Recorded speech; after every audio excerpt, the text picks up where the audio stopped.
ఒక ప్రాంప్ట్ ఇచ్చాలకు మొత్తం with in 5 minutes లో ఇచ్చేసింది. మాధవరెడ్డి గారు మనం మాట్లాడదాం ప్రతి అంశాన్ని కూడా. ఒకసారి కట్కూరి గారి వాయిస్ తీసుకునే ప్రయత్నం చేద్దాం. కట్కూరి గారు నమస్కారం అండి. నమస్తే అండి. ప్యానల్ మెంబర్స్ అందరికి నమస్కారం. మొత్తంగా ఏఐ విప్లవం రాబోతోంది, దేశాన్ని ఏఐ విప్లవం కుదిపేయబోతుంది, ఐటీ ఎంప్లాయీస్ అంతా మళ్ళీ పల్లెబాట పట్టాలని రకరకాల ఊహాగానాలు వినిపిస్తున్న పరిస్థితి. సో టెక్నాలజీ వచ్చినప్పుడు కొన్ని మార్పులు సహజం, ఆ మార్పులకు అందరూ కూడా అప్గ్రేడ్ అవ్వాల్సిన ఆవశ్యకత అయితే ఉంది. సో ఐ న్యూస్ వేదికగా మీలాంటి నిపుణులతో ఒక చక్కని అవగాహన కల్పించే ప్రయత్నం చేయబోతున్నాం. సో మీరందరూ పాల్గొన్నందుకు కూడా ఐ న్యూస్ తరపున ధన్యవాదాలు సార్. మీరు సైబర్ సెక్యూరిటీ విశ్లేషకులుగా ఉన్నారు, సైబర్ సెక్యూరిటీ విశ్లేషకులుగా మీరున్నారు. సో ఏంటి సార్, అంటే ఒక టెక్నాలజీ పెరిగింది అంటే ఖచ్చితంగా సైబర్ క్రైమ్స్ కూడా పెరుగుతూ ఉంటాయి. ఏఐ లాంటిది వస్తే అది ఖచ్చితంగా మనుషుల కన్నా కూడా పవర్ఫుల్గా ఉంటుంది, మ్యానిపులేట్ చేయగలుగుతుంది. సో అక్కడ ఎటువంటి రిస్ట్రిక్షన్స్ ఉండబోతున్నాయి, అక్కడ ఎటువంటి జాగ్రత్తలు తీసుకోవాలంటారు, ఏం చెప్తారు?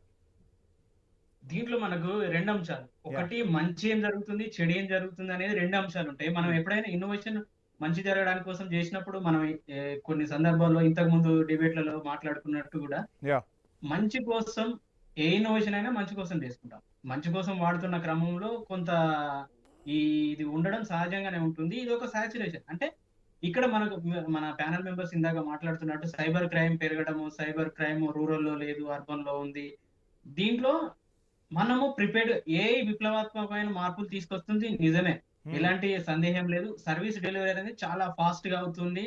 మనకు ఒక సర్వీస్ కావాలనుకున్నప్పుడు గతంతో పోలిస్తే ఇప్పుడు 10x 20x 50x ఫాస్ట్ లో మనకి సర్వీస్ అనేది అందుతుంది.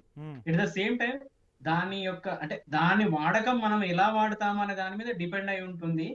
ఇక్కడ ప్రిపేర్నెస్, ఇండియాలో అంత ప్రిపేర్నెస్ గా ఉన్నామా, టెక్నికల్ ఎక్స్పర్ట్స్ ఎంత ప్రిపేర్నెస్ గా ఉన్నారు, కామన్ మ్యాన్ ఎంత ప్రిపేర్నెస్ గా ఉన్నారు, సెన్సిటివ్ ఇన్ఫర్మేషన్ ఎంతవరకు మనం ఆర్టిఫిషియల్ ఇంటెలిజెన్స్ తో షేర్ చేసుకోవచ్చు, ఏ ఇన్ఫర్మేషన్ మనం ఆర్టిఫిషియల్ ఇంటెలిజెన్స్ తో, టెక్నాలజీ యాప్స్ తో షేర్ చేసుకోవచ్చు అనేది ఫస్ట్ జనాల్లో అవగాహన కల్పించడం, ప్రతి పౌరునికి అవగాహన కల్పించడం అనేది ఒక ముఖ్యమైన అంశంగా ఉండబోతుంది, ఉండాలి. లేదు అంటే ఇప్పుడు సైబర్ క్రైమ్ లో ఎలాంటి మోసాలు అయితే జరుగుతాయి, సైబర్ క్రైమ్ లో ఇట్లాంటి నష్టాలు అయితే జరుగుతాయో అది తప్పకుండా దీనిలో కూడా జరిగే అవకాశం ఉంది. టెక్నాలజీ ఎంత అడ్వాన్స్ అవుతున్న కొద్దీ నేరాలు కూడా అంత అడ్వాన్స్ గా జరిగే అవకాశాలు ఉంటున్నాయి. ఇప్పుడు మనకి మన ఫైనాన్స్ మినిస్టర్ గారి వీడియోలు కానీ, అంబానీ గారి వీడియోలు కానీ, మిగతా రీసెంట్ గా మనం ఒక కంపెనీ, ఒక పర్టికులర్ యుఎస్ కంపెనీ విషయంలో జూమ్ లో డీఫేక్ వ్యక్తులు జూమ్ లో మాట్లాడుతూ ఒక లార్జ్ ఎక్స్టెంట్ ఆఫ్ మనీని ట్రాన్సాక్షన్ చేసుకున్నారు. సో అట్లాంటి థ్రెట్స్ ఉండనే ఉంటాయి. అట్లాంటప్పుడు మనకి సైబర్ సెక్యూరిటీ కోణంలో చూసినప్పుడు ఆర్టిఫిషియల్ ఇంటెలిజెన్స్ అంటే దీంట్లో మళ్ళీ టెక్స్ట్ అప్లికేషన్ యూజ్ చేస్తున్నామా, వీడియోగ్రఫీ యూజ్ చేస్తున్నామా, ఆడియోకి యూజ్ చేస్తున్నామా అన్నప్పుడు వీడియోగ్రఫీ లాంటి వాటికి ఖచ్చితంగా వాటర్ మార్క్ లాంటివి పెద్దగా గానీ లేదా ఒక సైజులో ఒక నిర్దిష్టమైన సైజులో ఆ వీడియో పైన కనబడేలాగా ఖచ్చితమైన చట్టాలు తీసుకురావాల్సిన అవసరం ఉంది. డెఫినెట్ గా ఇది ఆర్టిఫిషియల్ ఇంటెలిజెన్స్ జనరేట్ చేసిన వీడియో. అంటే టెక్నాలజీని అడాప్ట్ చేసుకోవటమే కాదు, అడాప్ట్ చేసుకున్న టెక్నాలజీకి సంబంధించి కొన్ని చట్టాలు కూడా తీసుకురావాల్సిన ఆవశ్యకత అయితే ఉందంటారు. పార్లమెంట్ లో చట్టం బిల్లు పెట్టారు. ఆర్టిఫిషియల్ ఇంటెలిజెన్స్ ఎట్లా ఎథికల్ గా యూజ్ చేయాలనే బిల్లు పెట్టారు. అది ప్రపోజల్ నడుస్తుంది.